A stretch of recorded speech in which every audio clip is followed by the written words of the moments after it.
पंतप्रधान नरेंद्र मोदी यांच्या नेतृत्वाखालील केंद्र सरकार 26 मे 2026 रोजी आपला 12 वर्षांचा यशस्वी कार्यकाळ पूर्ण करत आहे.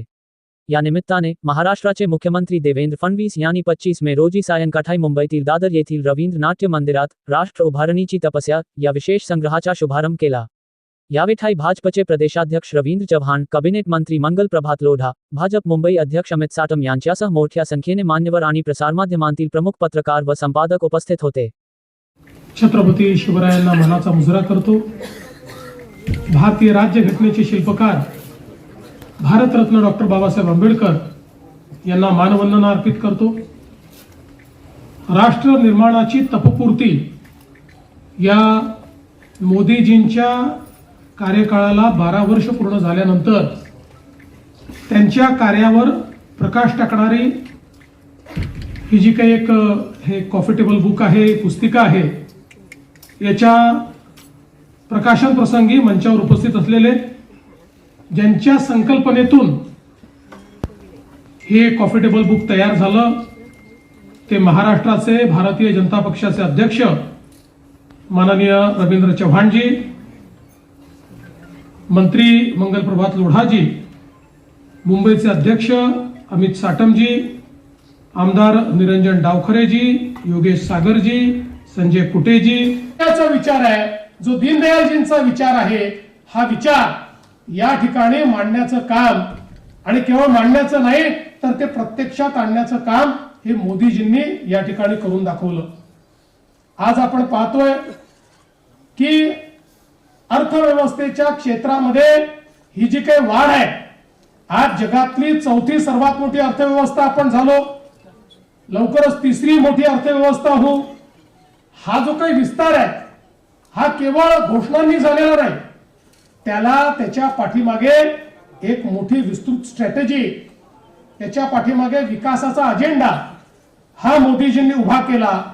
आणि मग इन्फ्रास्ट्रक्चरचं सेक्टर असेल तर इन्फ्रास्ट्रक्चर मध्ये मोदीजींनी भारतमाला असेल किंवा त्या ठिकाणी वेगवेगळ्या प्रकारचे प्रोजेक्ट्स असतील, यातनं सागरमाला आणि भारतमालाच्या माध्यमातून देशामध्ये रोडचं एक मोठं नेटवर्क उभं केलं आणि इतक्या मोठ्या प्रमाणात देशामध्ये दळणवळणाची साधनं उभी केली.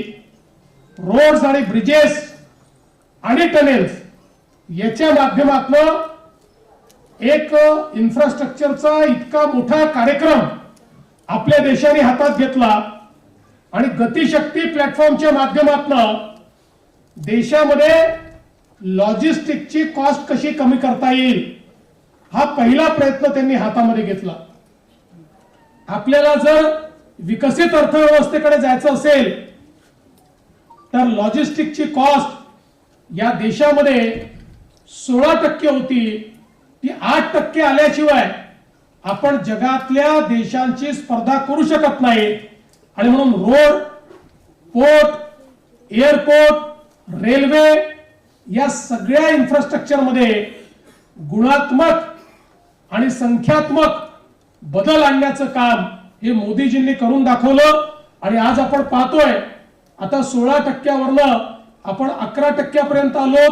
हळूहळू 8%वर ज्यावेळेस आपण जाऊ त्यावेळी जगाच्या सप्लाय चेन मध्ये एक महत्वाची भूमिका हा भारत या ठिकाणी निभवेल.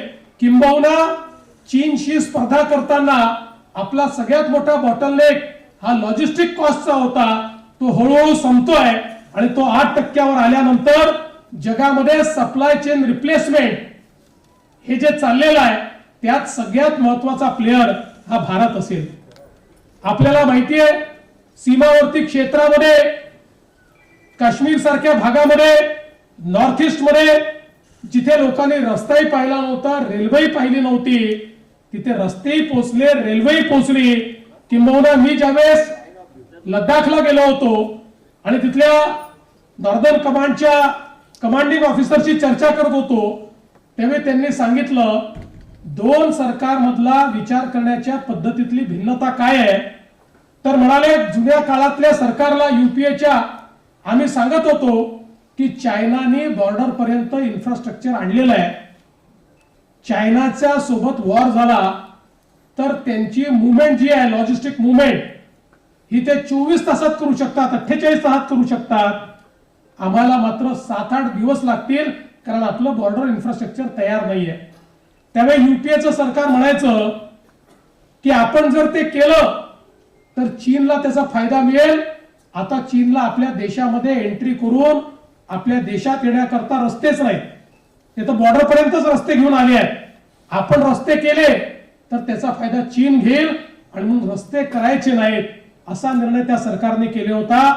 ते म्हणाले आताच्या सरकारने ज्या प्रकारे बॉर्डर इन्फ्रास्ट्रक्चर तयार केलाय, चीनला तरी 24 तास लागतील, भारत 12 तासामध्ये त्या ठिकाणी मोबिलायझेशन करू शकतो. अशा प्रकारचं काम आज भारताने केलेलं आहे.